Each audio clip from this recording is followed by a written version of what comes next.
Magandang gabi po sa ating lahat. Ihanda na po natin ating sarili sa banal na misa. Tayo po ay nasa ika-30 linggo ng karaniwang panahon at linggo ng pandaigdigang misyon at linggo para sa mga bilanggo. Pinagdiriwang natin ngayon ang linggo ng pandaigdigang misyon at linggo para sa mga bilanggo. Ipanalangin natin ang tuluyang pagmulat ng mga mata ng mga nagkasala sa batas at sila'y magbagong buhay. Pamulat din sana ang mga mata ng lipunan sa katotohanan, bagamat nasa piitan ang mga bilanggo, nananatili pa rin silang may dignidad at may kakayahan pa rin silang magbagong buhay.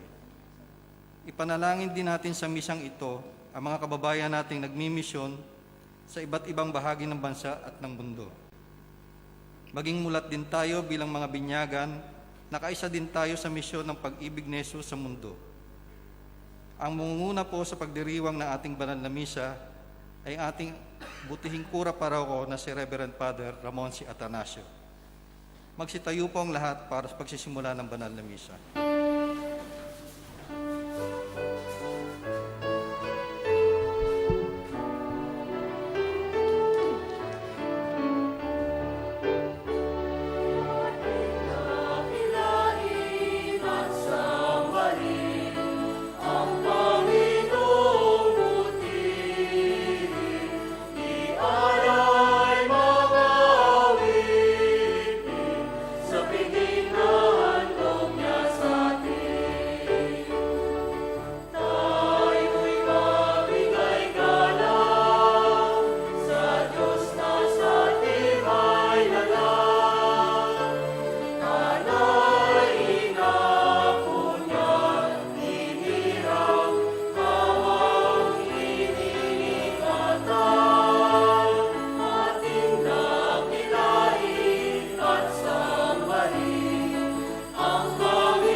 Sa ngalan ng Ama at ng Anak at ng Espiritu Santo. Amen. Ang pagpapala ng ating Panginoon Jesucristo, ang pag-ibig ng ating Diyos Ama, at ang pagkikipagkaisa ng Espiritu Santo naway sumainyong lahat.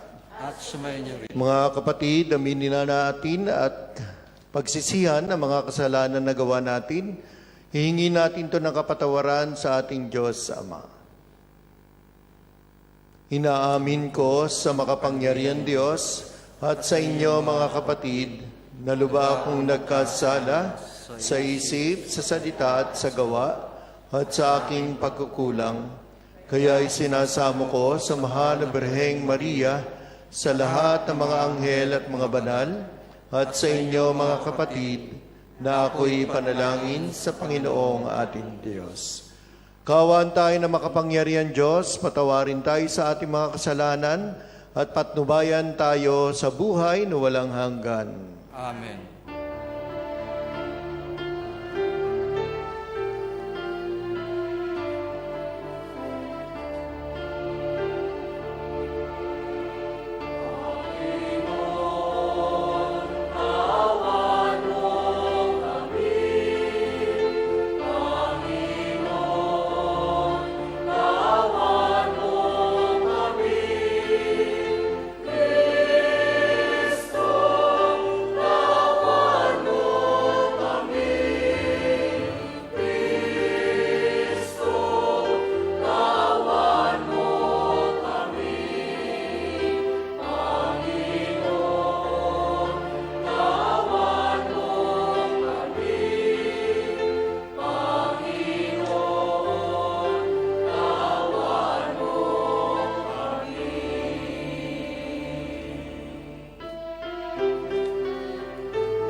Manalangin tayo.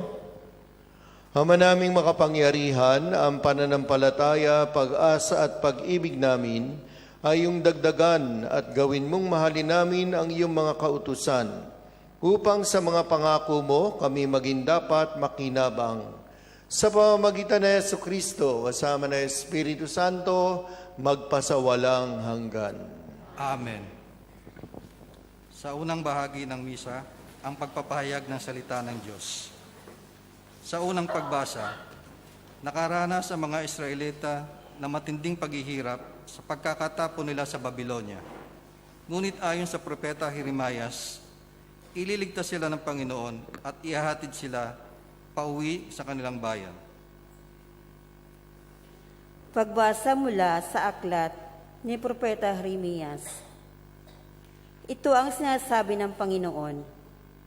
Umawit kayo sa kagalakan alang-alang kay Jacob. Ipagbunyi ninyo ang pinakadakilang bansa. Magpuri kayo at inyong ipahayag na iniligtas ng Panginoon ang kanyang bayan, ang mga nalabi sa Israel. Narito sila ibabalik ko mula sa hilaga. Titipunin ko sila mula sa mga sulok ng sanlibutan, kasama ang mga bulag at mga pilay. Ang mga inang may pasusuhin, pati yaong malapit ng mga anak. Sila ay talagang napakarami, uuwi silang nag-iiyakan habang daan, nananalangin samantalang inaakay ko. Dadalhin ko sila sa mga bukal ng tubig, pararaanin sa maayos na landas upang hindi sila madapa. Pagkat ang Israel ay para kong anak, at si Ephraim ang aking panganay. Ang salita ng Diyos.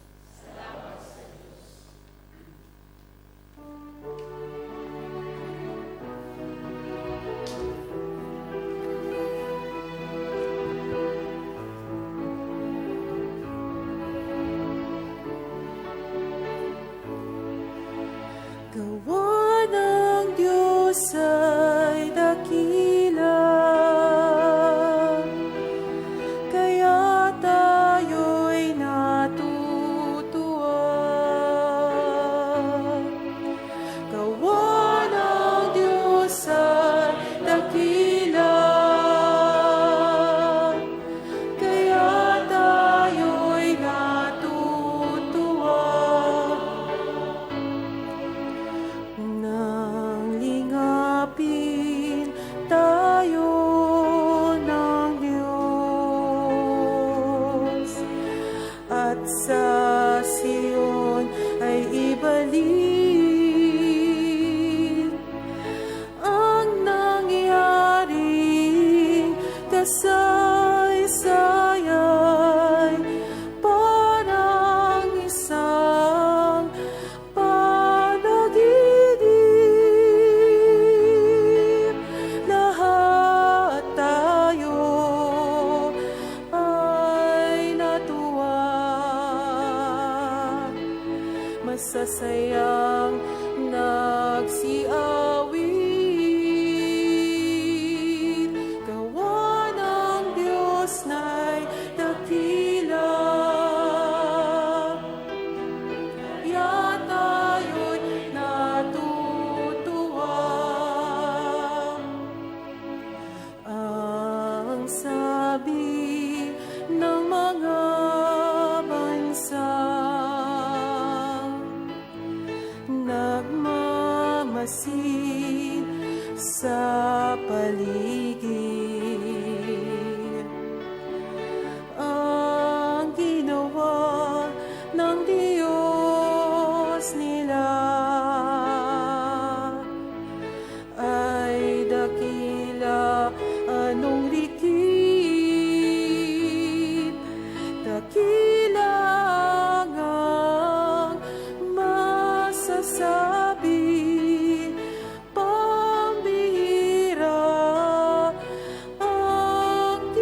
yaong mga tuyong batis sa sariling bayan namin. Kami poon ay ibalik silang mga nagbubukid na nagtanim na may luha. Bayaan mo na mag-ani, masasaya at natutuwa. Gawa ng Diyos ay dakila, kaya tayo'y natutuwa. Yaong mga nagsihayong dalay binhid na nanangis ay aawit na may galak, dalay ani pagpalit. Gawa ng Diyos ay dakila, kaya tayo'y natutuwa. Gawa ng Diyos ay dakila, kaya tayo'y natutuwa.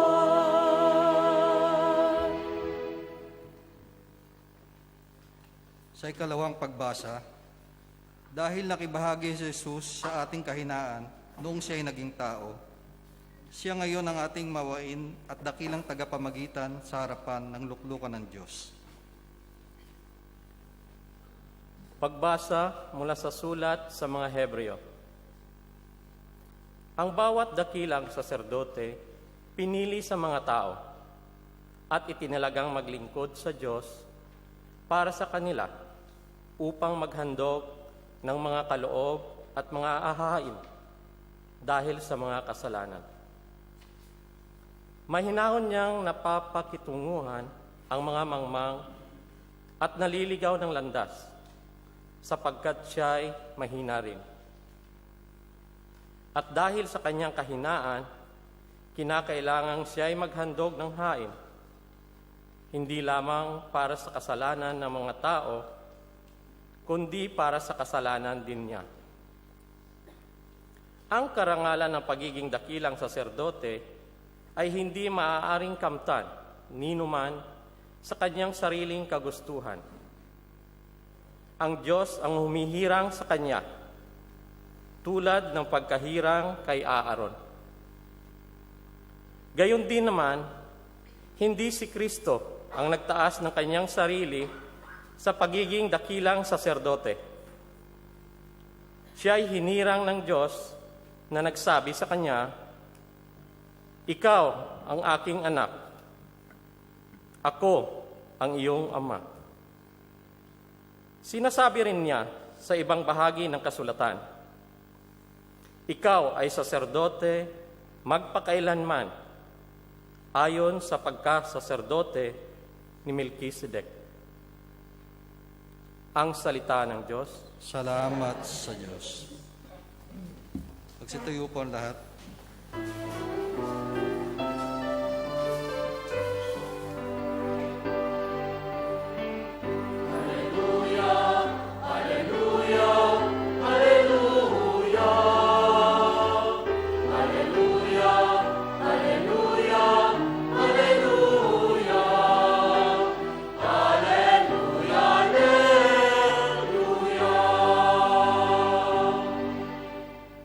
Sabay-sabay po tayo.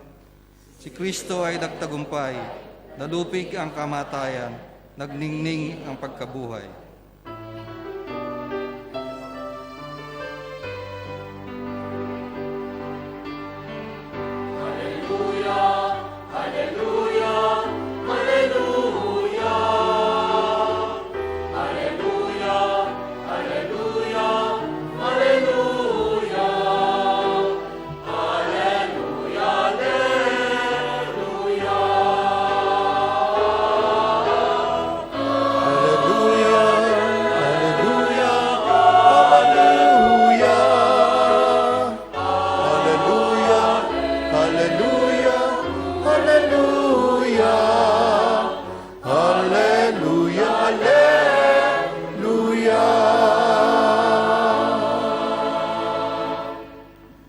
Sumainyo ang Panginoon.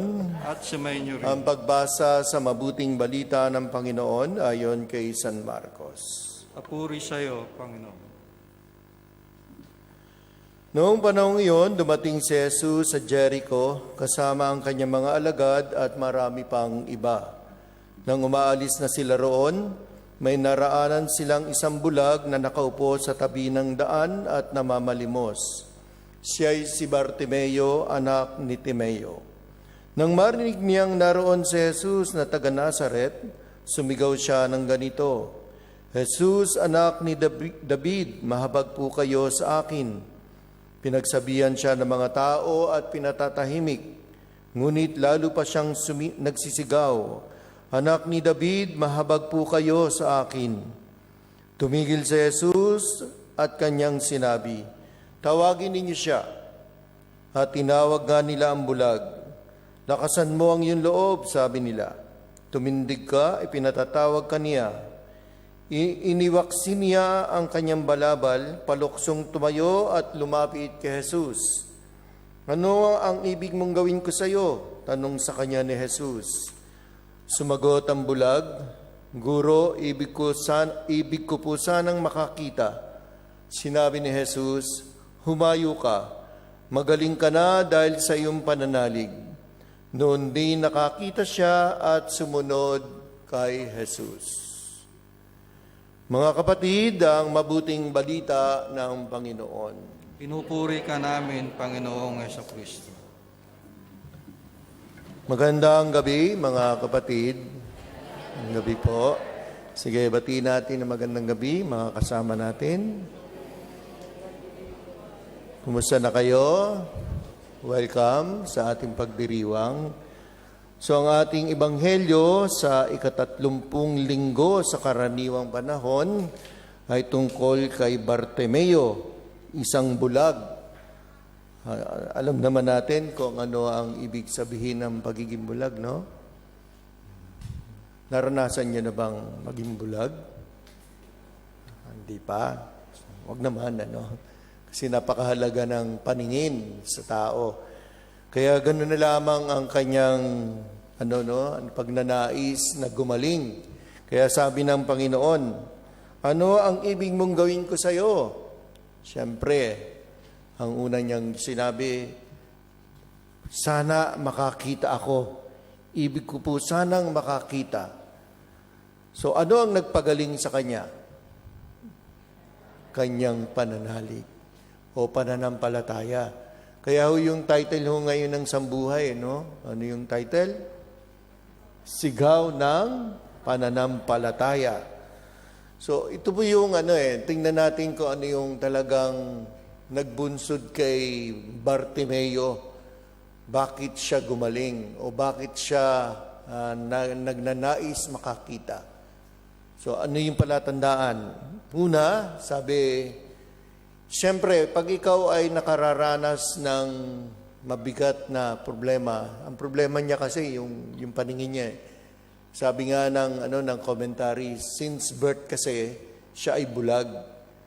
Imagine kung matagal ka nang nakakaranas nun, siyempre yung desire mo na makakita.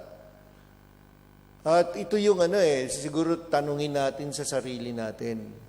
Matagal na rin tayong, magdadalawang taon na tayo sa loob ng coronavirus na ito, no? Ang dami na nating hirap na nararanasan. Yung iba nga, hindi pa makapunta sa simbahan. Swerte nga natin dito sa Middle East o sa Kuwait. Kasi pinapayagan na yung more than, siguro 50% ito eh.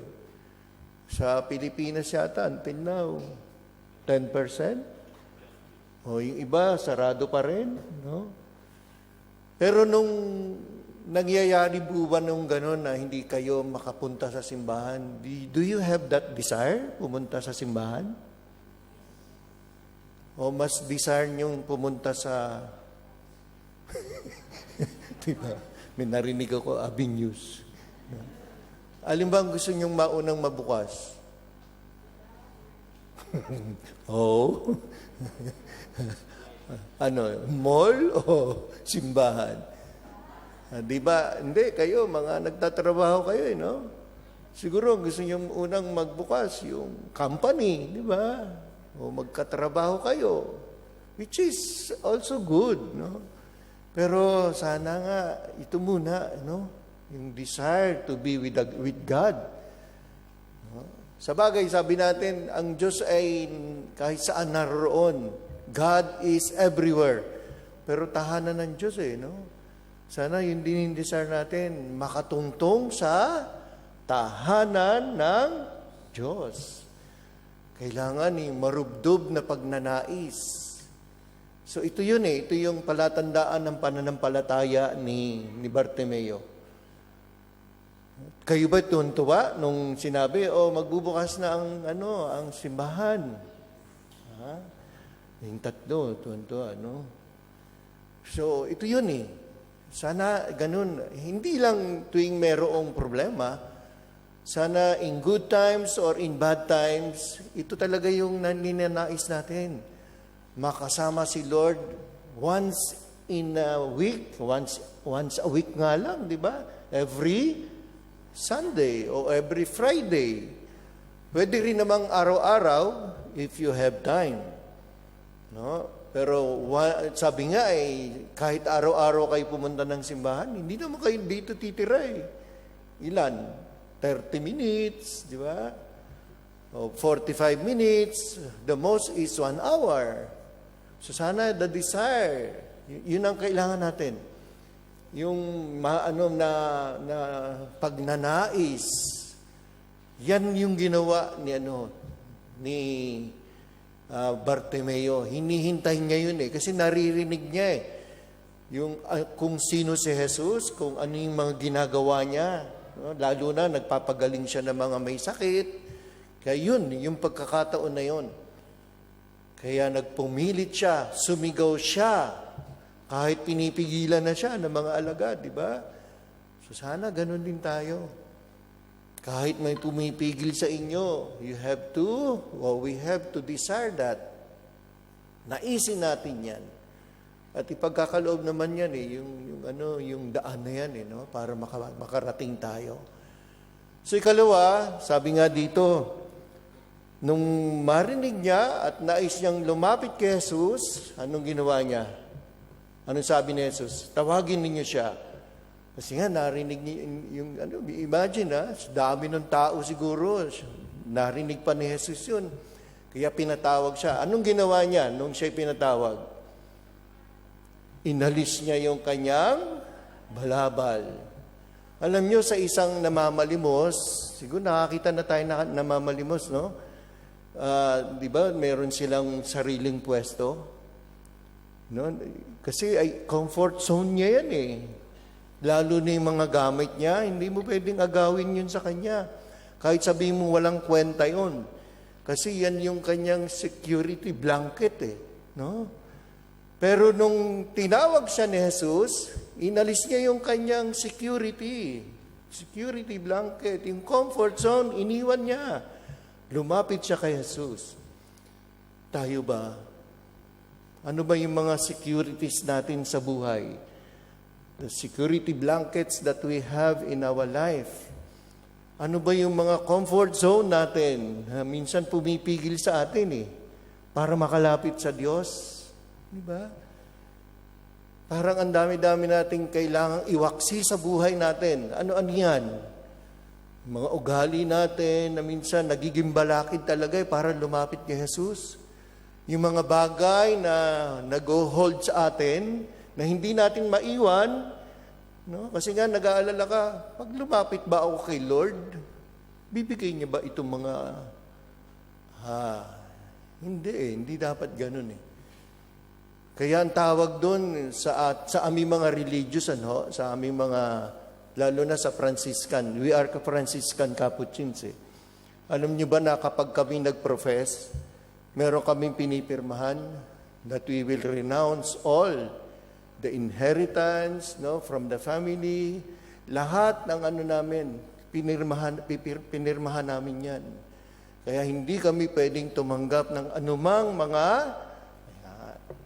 ganun yung renunciation. Even the family, we have to renounce our family para sumunod kay Jesus.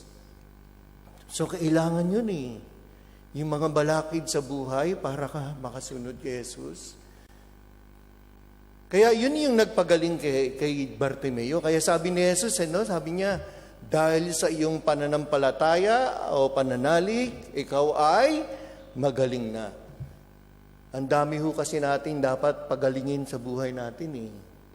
Kahit sabihin mong physically strong ka, kapatid, kahit sabihin natin mentally strong tayo, ang tali-talino mo, no?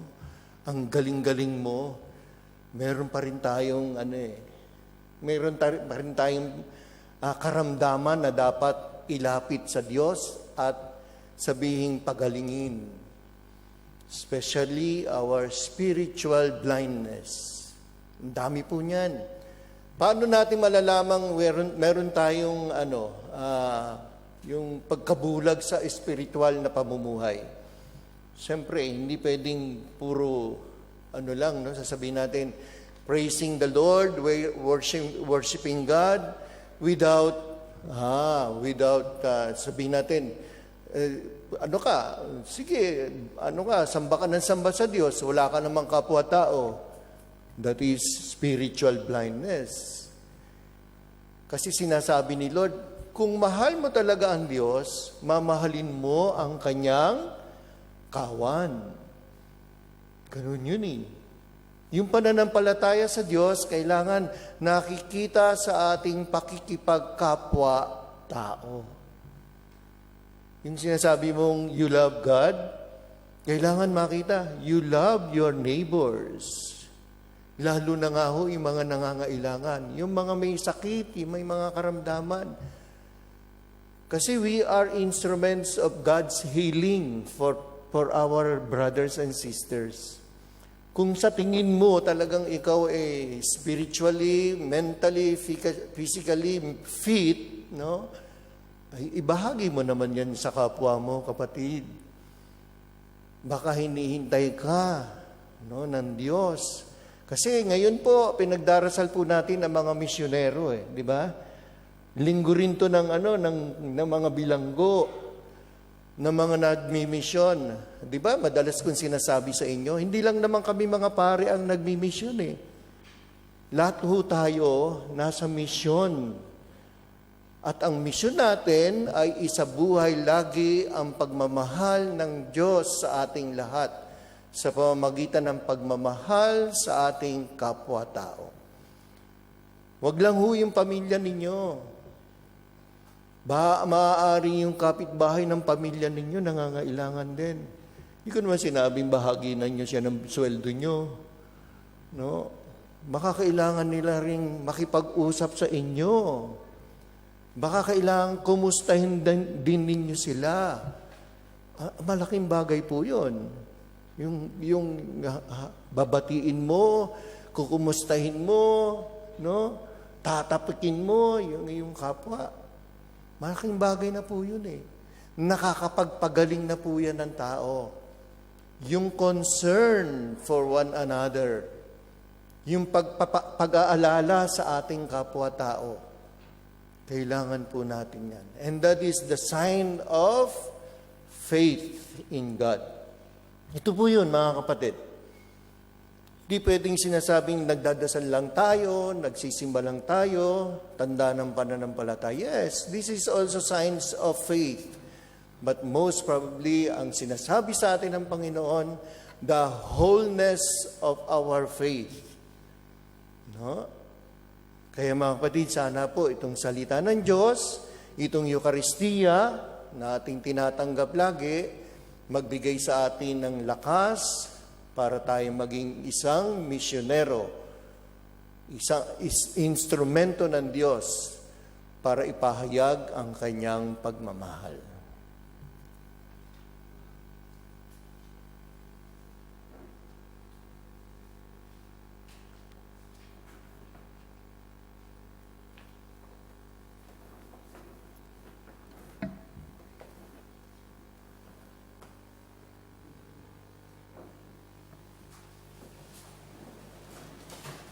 Sige po, sabay-sabay tayo. Sumasampalataya ako sa Diyos sa Amang mapangyarihan sa lahat, na may gawa ng langit at lupa. Sumasampalataya ako kay Jesucristo, isang anak ng Diyos, Panginoon nating lahat. Nagkatawang tao siya, lalang na Espiritu Santo, ipinanganak ni Santa Maria Birhen, pinagpakasakit ni Poncio Pilato, ipinako sa krus, namatay, inilibing, nanaog sa kanaroroonan ng mga yumao. Nang may katlong araw na buhay na maguli, umakyat sa langit, naluluklok sa kanan ng Diyos Amang makapangyarihan sa lahat. Doon magmumula at paririto at hukom sa nangabubuhay at nangamatay na tao. Sumasampalataya naman ako sa Diyos, Espiritu Santo, sa banal na simbahang Katolika, sa kasamahan ng mga banal, sa kapatawaran ng mga kasalanan, sa pagkabuhay na muli na nangamatay na tao, at sa buhay na walang hanggan. Amen. Manalangin tayo sa Amang mahabagin upang palayain tayo sa pagkabilanggo sa kasalanan at tanglawan ang ating puso at isip. Buong tiwala tayong humiling at sabihin, Panginoon, dinggin mo ang aming panalangin. Panginoon, dinggin mo ang aming panalangin. Para sa Santo Papa, mga obispo at mga pari, ipagpatuloy nawa nila ang misyon ni Jesus na mulatin ng bawat tao sa kanyang dakilang pag-ibig at pagliligtas. Manalangin tayo. Panginoon, dinggin mo ang aming panalangin. Para sa mga namumuno sa pamahalaan, makita at ipagtanggol nawa nila ang dignidad at karapatan ng mga binabaliwala ng lipunan, tulad ng mga bilanggo at mahihirap. Manalangin tayo. Panginoon, dinggin mo ang aming panalangin. Para sa mga bilanggo at mga biktima ng krimen, ang liwanag ni Kristo nawa ang maging daan nila sa pag-unawa, pagpapatawad at sama-samang pagkilos sa pagbuo ng Kristiyanong sambayanan sa lipunan. Manalangin tayo. Panginoon, dinggin mo ang aming panalangin. Para sa Pontifical Mission Societies, ingatan nawa ng Diyos ang lahat ng mga misyonerong ipinahahayo nila at samahan sila ng aming mga panalangin at mga suportang material. Manalangin tayo. Panginoon, dinggin mo ang aming panalangin. Para sa mga pumanaw, naway tumanggap sila ng walang hanggang kaligayahan, kapiling ni Kristo. Manalangin tayo. Panginoon, dinggin mo ang aming panalangin. Sa ilang sandali ng katahimikan, itaas natin sa Diyos ang ating mga personal na kahilingan. Gayon din ang mga taong lubos na nangangailangan ng ating mga panalangin.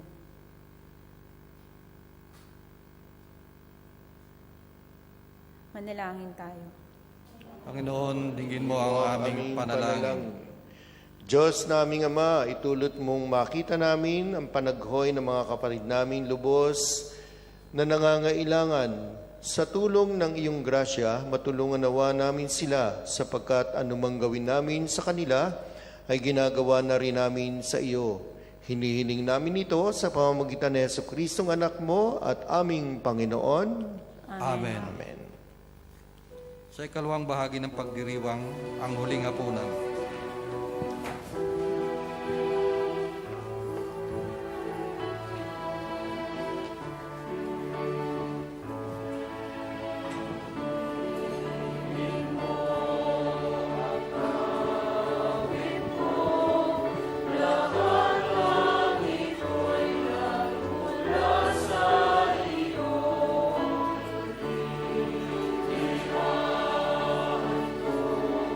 Sa'yo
Manalangin kayo mga kapatid upang itong ating paghahain ni kalugdan ng Diyos amang makapangyarihan.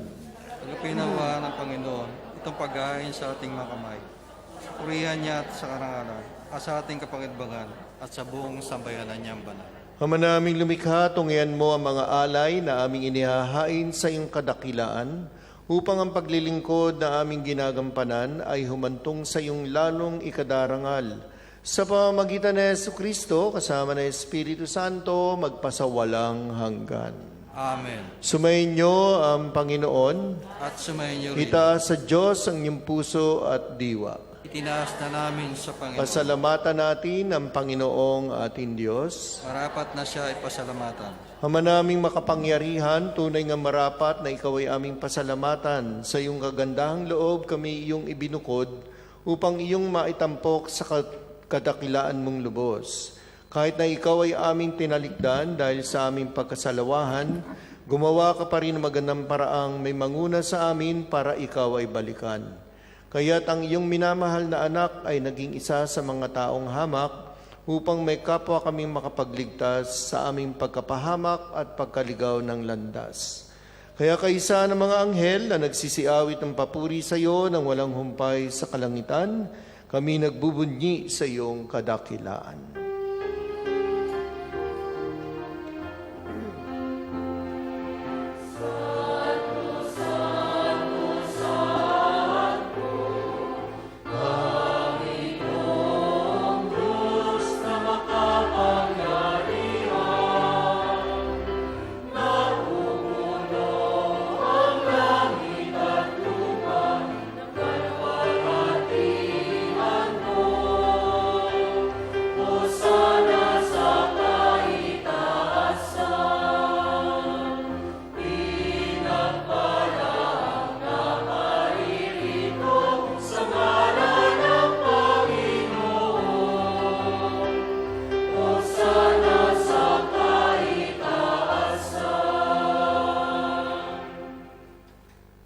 Ama naming banal, ikaw ang bukal ng tanang kabanalan, kaya't sa pamamagitan ng iyong Espiritu, gawin mong banal ang mga kaloob na ito upang para sa aming maging katawan at dugo ng aming Panginoong Hesukristo. Bago niya pinagtiisa ang kusang loob na maging handog, hinawakan niyang tinapay, pinasalamatan kaniya, pinaghati-hati niya iyon, iniabot sa kanyang mga alagad at sinabi, "Tanggapin ninyong lahat ito at kanin. Ito ang aking katawan na iandog para sa inyo."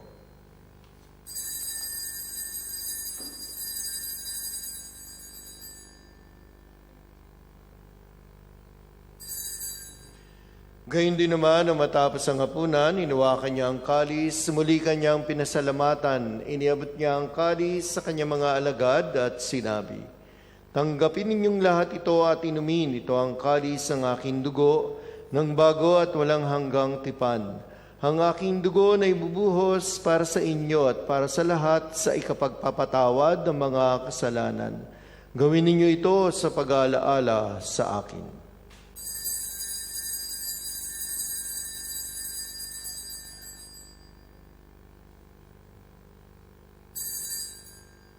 Ipagbunyi natin ang misteryo ng pananampalataya.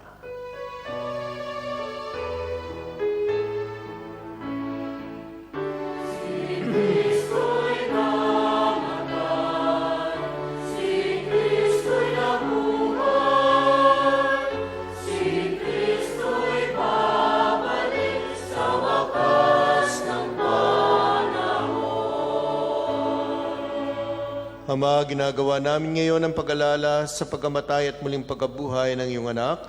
Kaya tiniali namin sa iyo ang tinapay na nagbibigay buhay at ang kalis na nagkakaloob ng kaligtasan.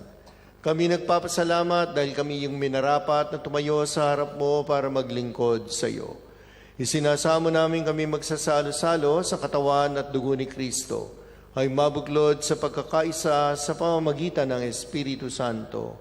Ama, lingapin mo ang iyong simbahang laganap sa buong daigdig. Puspusin mo kami sa pag-ibig kay San Francisco na aming Papa at ni Paulo na aming tagapangasiwa at ng Tanang Kaparian. Alalahanin mo rin ang mga kapatid namin na himlay nang may pag-asang sila'y muling mabubuhay, gayon din ang lahat ng mga pumanaw. Kaawaan mo sila at patuloyin sa iyong kaliwanagan. Kaawaan mo at pagindapating kaming lahat na makasalo sa iyong buhay na walang wakas. Kaisa ng mahal na Birheng Maria na ina ng Diyos, ni San Jose na kanyang esposo, ng mga apostol at ng lahat ng mga banal na namuhay dito sa daigdig ng kalugod-lugod sa iyo. Maipagdiwang nawa namin ang pagpupuri sa ikararangal mo sa pamamagitan ng iyong anak na aming Panginoong Hesukristo. Sa pamamagitan ni Kristo, kasama niya at sa Kanya ang lahat ng parangal at papuri ay sa iyo, Diyos Ama makapangyarihan, kasama ng Espiritu Santo, magpasawalang hanggan.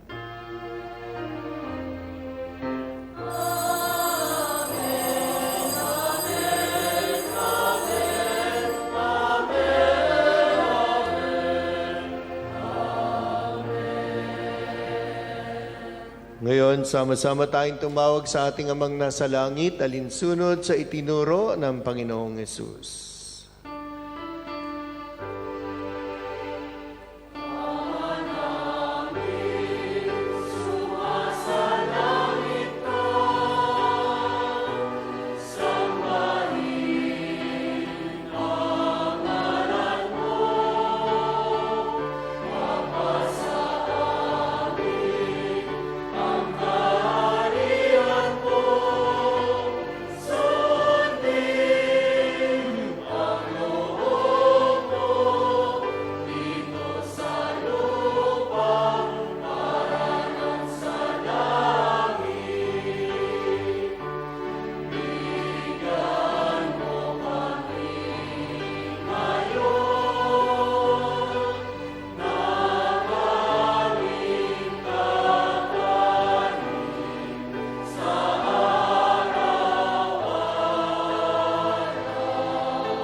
Hiniling namin kami adya sa lahat ng masama, pagkalooban ng kapayapaan, araw-araw iligtas sa kasalanan at lilayo sa lahat ng kapahamakan, samantalang aming pinananabikan ang dakilang araw ng pagpapahayag ng tagapagligtas naming sa Jesucristo.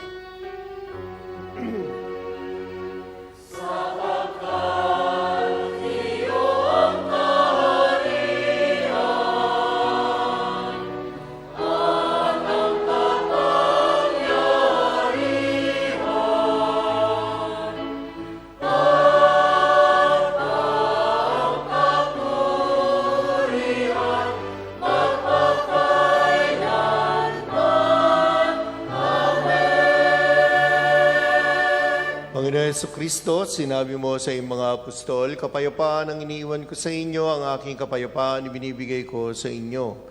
Tunghayan mo ang aming pananampalataya at huwag ang aming mga pagkakasala. Pagkalooban mo kami ng kapayapaan at pagkakaisa ayon sa iyong kalooban, kasama ng Espiritu Santo, magpasawalang hanggan. Amen. Ang kapayapaan ng Panginoon ay laging sumainyo. At sumayo rin. Magbigayan kayo ng kapayapaan sa isa't isa. Peace be with you.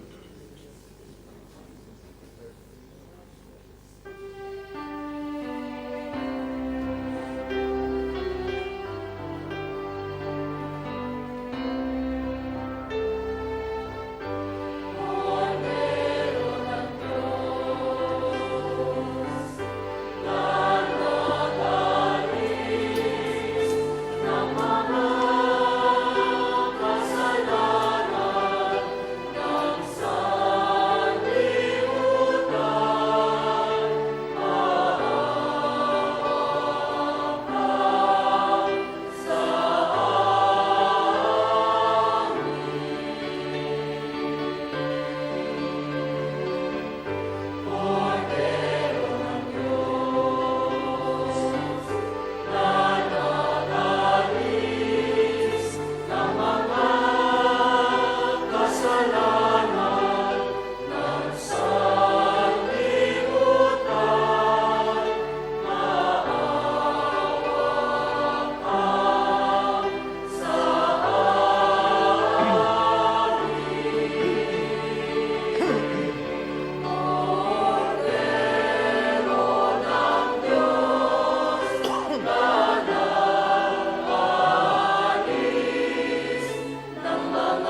Mga kapatid, narito ang ating Panginoon Jesucristo, ang kordero ng Diyos na nag-alis sa mga kasalanan ng sanlibutan. Mapapalad ang inanyayahan sa kanyang piging. Panginoon, hindi ako karapat-dapat magpatuloy sa iyo, ngunit sa isang salita mo lamang ay gagaling na ako.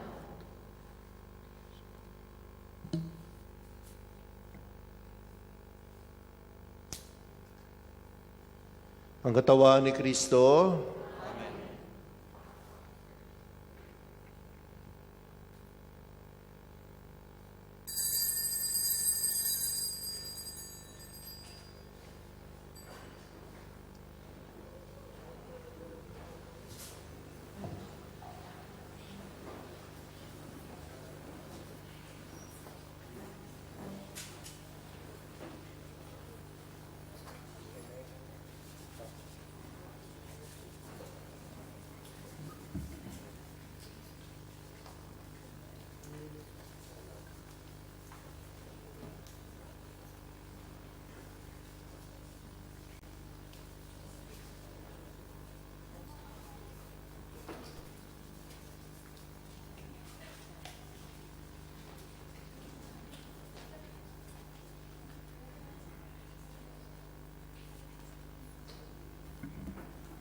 Aking Jesus, nananalig akong ikaw ay nananahan sa pinakabanal na sakramento. Mahal kita na higit sa lahat ng bagay at nais kong tanggapin ka sa aking kaluluwa. Subalit sa sandaling ito, ikaw ay hindi ko matatanggap sa banal na komunyon. Naway tanggapin kita ng espiritual sa aking pagnanais na ito ay pumasok ka sa aking puso. Iyayakap kita na parang naririto ka sa akin at pinagkakaisa ko ang aking sarili sa iyo. Huwag mong hayaang ako'y mawalay sa iyo. Amen. Inanais ko po, Panginoon, na tanggapin kayo na may kalinisan, kapakumbabaan at debosyon, tulad ng pagtanggap sa inyo ng banal na Inang Maria at sa diwa at pananalig ng Santo. Amen.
Dasalin natin ang Oratio Imperata. Mahabagin at mapagmahal na Ama, nagsusumamo kami sa iyo upang hilingin ang iyong patnubay laban sa COVID-19 na nagpapahirap sa marami at tumitil na ng mga buhay. Tungayan mo kami ng may pagmamahal at ipagadya kami ng inyong mapaghihilom na kamay mula sa takot sa kamatayan at karamdaman. Itaguyod mo kami sa pag-asa at patadagin sa pananampalataya. Gabayan mo ang mga dalubhasang naatasan na tumuklas ng mga lunas at paraan upang ihinto ang paglaganap nito. Nagpapasalamat kami sa mga bakunang naisulong sa patnubay ng iyong mga kamay. Pagpalain mo ang aming mga pagsisikap na mawakasan ng mga bakuna ang pandemya sa aming bayan. Patnubayan mo mga lumilingap sa may sakit upang ang kanilang pagkalinga ay malaki pa ng husay at malasakit. Pagkalooban mo sila ng kalusugan sa isip at katawan, katatagan sa kanilang panindigang maglingkod at ipagsanggalang sa karamdaman. Tinataas namin ang mga nagdurusa, makamtan nawa nila ang mabuting kalusugan, lingapin mo rin ang mga pumakalinga sa kanila. Pagkamitin mo ng kapayapaang walang hanggan ang mga pumanaw na. Pagkalooban mo kami ng biyaya na magtulong-tulong tungo sa ikabubuti ng lahat. Pukawin sa amin ang pagmamalasakit sa mga nangangailangan. Sa pagdamay at malasakit namin sa bawat isa, malampasan nawa namin ang krisis na ito at lumago sa kabanalan at pagbabalik loob sa iyo. Hiniling namin ito sa pamamagitan ng Jesucristo na nabubuhay at naghaharing kasama mo at ang Espiritu Santo, Diyos magpasawalang hanggan. Amen. Dumudulog kami sa iyong patnubay, mahal na Ina ng Diyos. Pakinggan mo ang aming mga kahilingan sa aming pangangailangan at ipagadya mo kami sa lahat ng kasamaan. Maluwalhati at pinagpalang Birhen. Amen. Mahal na Birheng magpapagaling sa may sakit, San Jose, Panalangin mo kami, San Rafael Arcangel, panalangin mo kami, San Lorenzo Ruiz, panalangin mo kami, San Pedro Calungsod, panalangin mo kami, mahal na Birhen ng Arabia. panalangin mo kami. Manalangin tayo.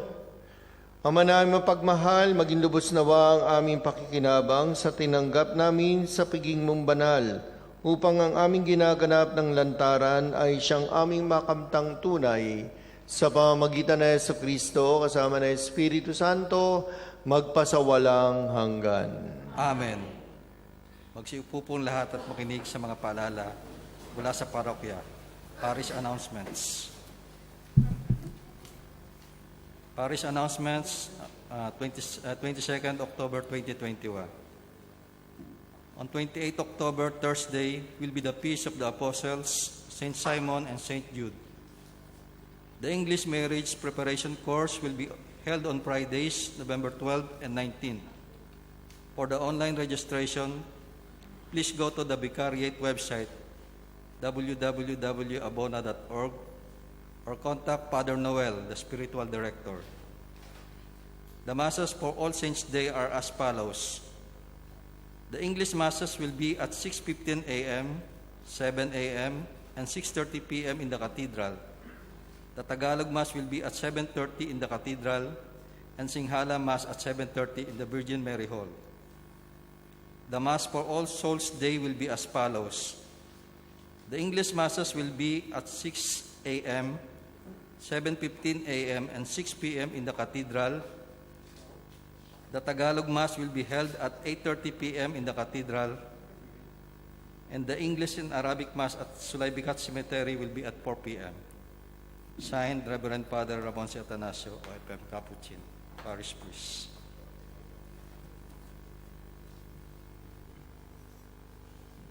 Salamat, brother. Meron po ang nag-abot sa akin, isang plaque o plaque of appreciation. Hindi ho plaque. Tinatawagan natin si Sister Manilyn Brazona. Sino ba siya? Ayun, sister. Yan, no. Tanggapin mo yung aming remembrance, ha? Magpaparigod ka na? Paparigod ka na? Ang bata mo pa. Alam ko nagpaparigod yung mga senior citizen. Hindi nga, nagpaparigod ka na. Salamat sa mga services na ginawa mo, ha? Sana magpatuloy ka mag-serve sa Panginoon kahit saan ka man naroon, ha?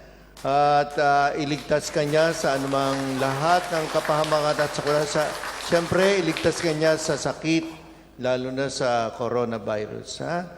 At ang iyong pamilya. So, salamat. Maraming salamat.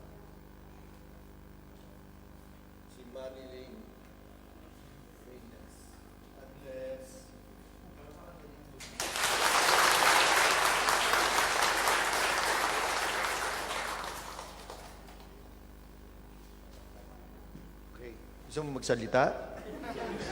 Ha? Picture?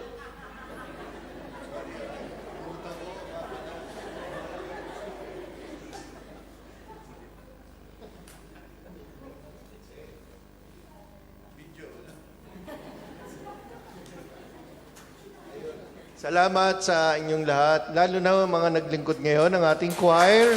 Thank you very much sa ating lectors, commentators, sa ating sakristan na si Hari, at ang ating mga Eucharistic ministers. Thank you. Service ministry, thank you. Sa ating worship ministry, sa ating mga technicians na nandyan sa ating likod, yung online lagi, ano? So, naka-online lagi yung ating misa. Hopefully, pagdating ng December, baka maluwag-luwag na, no? Kasi nasa dyaryo ho, simula ngayon ay parang normal life. Pero ingat pa rin kayo, ha? Kasi yung mask ay pinatatanggal na kapag nasa public. Pero pag nasa loob, kailangan naka-face mask pa rin, ho. Ano? Kasi yung virus, di pa naman umalis talaga, eh. No? Kaya ingat pa rin ho tayo. Salamat sa inyong lahat. Thank you very much sa walang sawa ninyong pakikinig at pagsasabuhay ng salita ng Diyos. Tayo na. Sumayin niyo ang Panginoon. At sumayin niyo rin. Yumuko kayo habang hinihiling ang pagpapala ng Diyos. Gawaran nawa kayo ng pagpapala ng mawaing Diyos upang lagi ninyong mapahalagahan ang kanyang karunungang nagdudulot ng kaligtasang walang hanggan. Amen. Gawaran nawa ng Diyos ng katatagan ang inyong pananampalataya na nasasarig sa kanyang pagmamahal upang mamalagi kayong nagsisikap gumawa ng kabutihan ngayon at magpasawalang hanggan. Amen. Patnubayan nawa ng Diyos ang inyong paglakad sa daang handong sa Kanya upang inyong taluntunin ang landas ng pag-ibig at kapayapaang walang hanggan. Amen. At pagpalain kayo ng makapangyarihan Diyos, Ama, Anak at Espiritu Santo. Amen. Tapos na ang misa, humayo kayong taglay ang pag-ibig upang ang Panginoon ay mahalin at paglingkuran. Salamat sa Diyos. Pasalamatan natin ang Panginoon sa mga biyaya at pagpapala. Salamat po. Ingat po.